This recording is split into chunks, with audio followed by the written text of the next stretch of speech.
An Ghé Dhearg. Bhí buachail bocht ann fadó, páid ab ainm dó. Bhí a athair agus a bhathair marbh. Bhí sé ina chánaí, ina éanair, I mo tháin chois farige. Ní raibh éanaí sa Scéalaige ach ó bhain scata géalta. Dhéalach sé do ghéamh ar an marga nuair a bhídís ráir.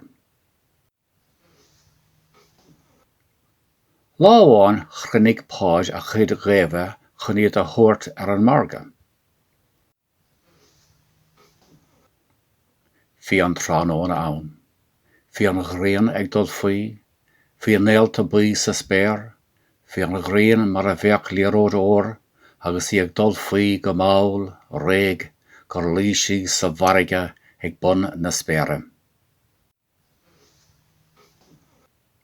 Na cáling an réarcha buíochas mór le díon na glóra ar sa páid. Leis sin, chonaic sé Ghé ag eitilt chuige ón bharige. Ghé Dhearg a bheith í agus a gá scíocháin ar gá an óir.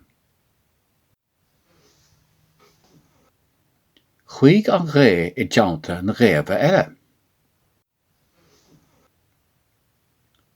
Thiomáin páid na ghéamh go léir roimhe nó go dtáinnig siad go dtí an baile mór. Tháinig fear saibhir chuige.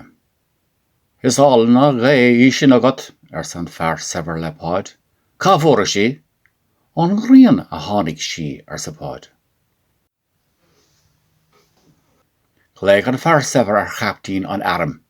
Islamsa an Ghé seo ar seisin, chuid an buachail seo ómaí, cur é brasúna. Rug an fear saibhir ar irbal ar an ngé.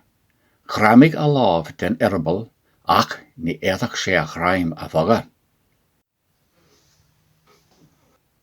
Rug an captín chraim ar an fear saibhir. Chraimigh a lámh de agus ní éadach sé a chraim a bhaga. Tháinig saidúr. Rug an saidúr ar an captín. Chraimigh a lámh de agus ní éadach sé a chraim a bhaga.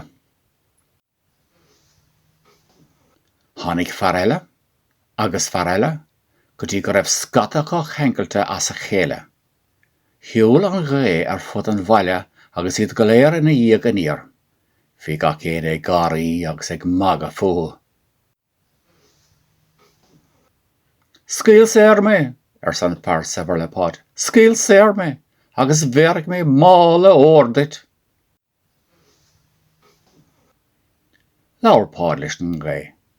Fágan go raibh a bhí ag na daoine ar a chéile.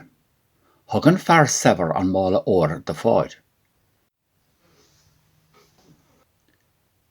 Nó dairg páid ar maidin bhí an Ghé Dhearg imethe óig, ach bhí an mála óir aige agus bhair sé go sonna sásta a sin amach.